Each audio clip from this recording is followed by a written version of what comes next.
Across the western banks of the River Niger lies a people whose history is as layered as the woven fabric which they are famed for, the Enuani. They are not just a geographical expression, nor merely a linguistic group. They are a civilization with deep roots, layered migrations, and a stubborn defiance that once shook the very foundations of British colonial rule in Nigeria. Today, we uncover who the Enuani are, where they come from, and why their story still matters. The Enuani people are Igbo-speaking people who dwell upland west of the River Niger in what is now Aniocha North, Aniocha South, Oshomili North, and Oshomili South local government areas of Delta State, Nigeria. This area, once under the colonial administration as a Asaba division, is home to two intimately related groups, Aniocha, literally meaning white land people, and Oshomili, the riverine dwellers. Anthropologists Forge and Jones, writing in 1950, described them collectively as Enuani, meaning highland people. The name is not random.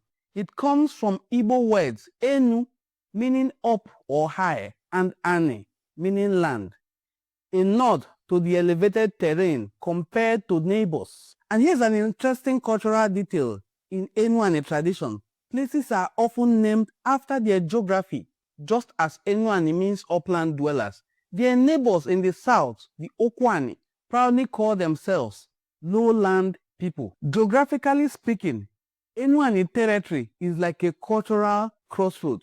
To the west lies a caste civilization. To the east, across the River Niger, is Anambra and the famed Nri civilization. To the south, the Indo-Oshimini Okwani people. Over time, the Enuani people developed their own distinct culture, often referred to as the Akwa Ocha, white cloth civilization. This was not just about clothing, but a marker of refinement, artistry, and identity. And when the British came knocking in the late 19th century, the Enuani closed ranks in a fierce display of unity, birthing the Ekumeku movement, a decades-long resistance, what remains a proud chapter in the Nigerian anti-colonial history. If you ask any Enuani elder about their origins, you will hear stories that connect each community to an ancestor, a founder whose journey and lineage they can still recall. These memories are like threads, each woven into a larger tapestry of the Enuani story. Historians identify four broad groups of origin. One, the Benin connection, the Chima group. This is the largest cluster, including towns like Obio, Iseluku, Onichubo, Onicha-Olona, Onichuku, Obompa, Ezi, and even Onitsha-Mmili across the other sides of the River Niger. Two, the Nri and Igbo connection. Communities like Akuku Igbo, Asaba, and Ibuzo, Ishiagu, parts of Ubuluku, Iseluku, Ela, and most prominently, Ogwashi-Uku, trace their roots to the east of the River Niger. Three, Igbos from Uhe, which some people call Ife, the Obolo clan. Igbos from Uhe, or Ife, as some people may choose to call it, include people of Obolo clan, which encompasses Ubuluku, Ubolono, Ubulokiti, as well as Ashama and Adonte. All lay claim to this migration of their ancestors who were siblings, Obodo, Anega, Ezenaria, Ezemu, and of course, Ekirie. All these men founded communities like Obolono, Ubuluku, Adonte, and Ashama.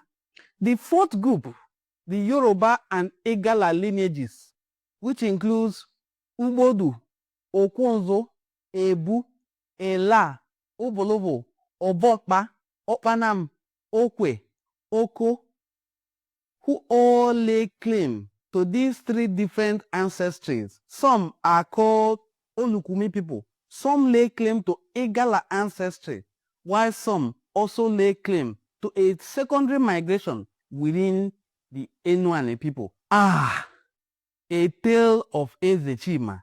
This is where history and oral tradition meet. Sometimes in agreement, often in dispute. The common thread in this, a leader named Chima, sometimes called Chima, led his people out of Benin during the reign of Oba Esige in the 16th century.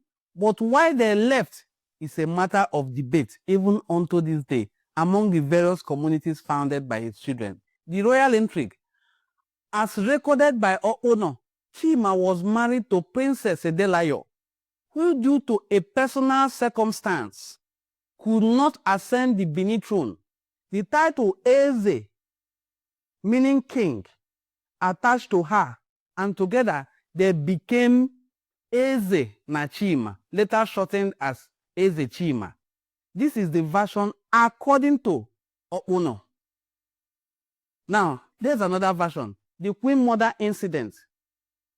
Hubbard records a more dramatic account. Chima's people, not knowing they were offending royalty, flogged a woman trespassing on their land, only to discover that she was the Queen Mother. Enraged, Oba Esige sent an army against them.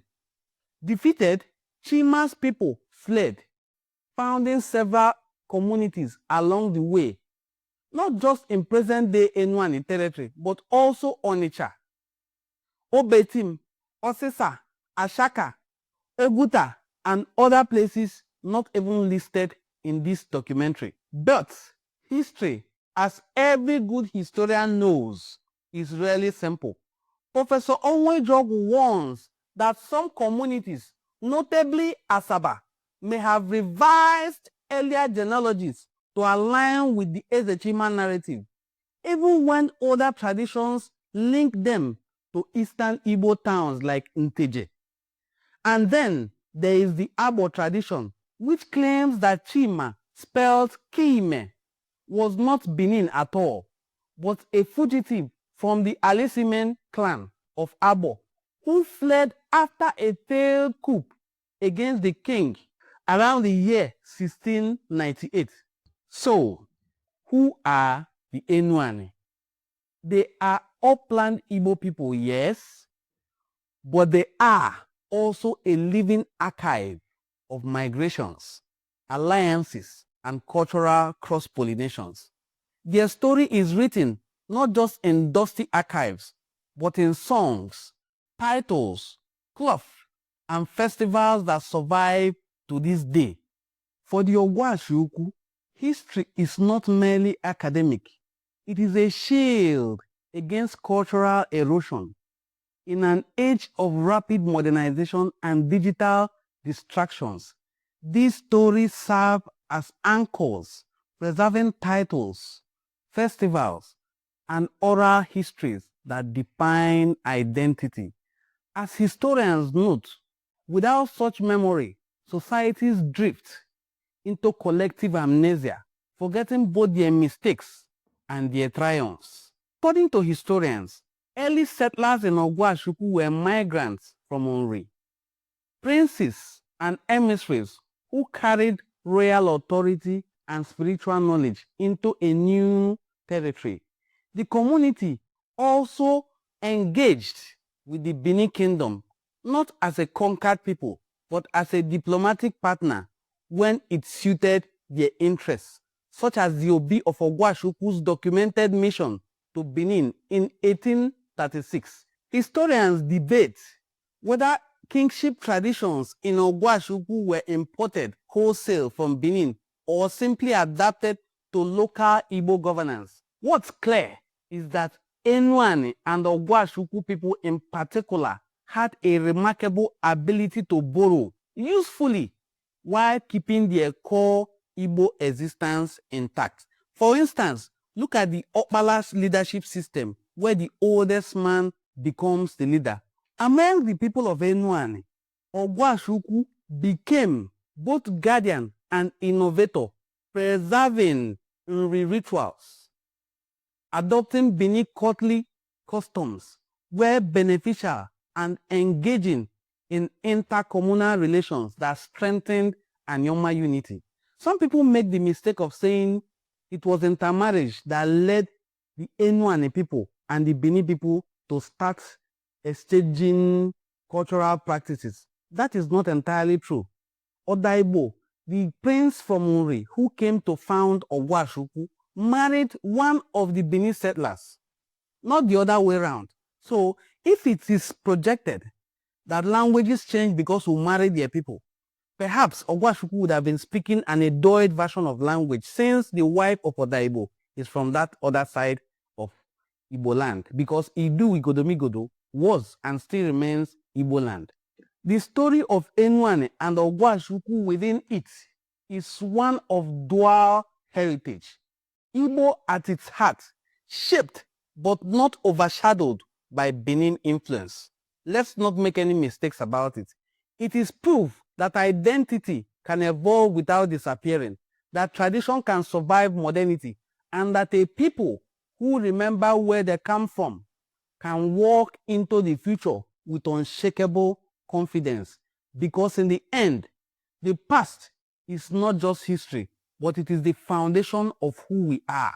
The historian's task is not just to choose one version over the other, but to listen, to collect every voice in the chorus of the past, and to let the Enuani people speak for themselves.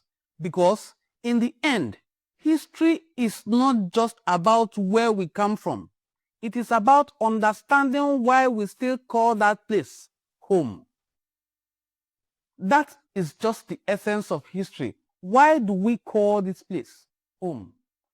Why do we speak this collective language? Why do we eat this collective food? Why do we have these collective customs and traditions? Why do we worship the same gods? What are the names of our gods, and why are they so named? This is just the whole essence of history.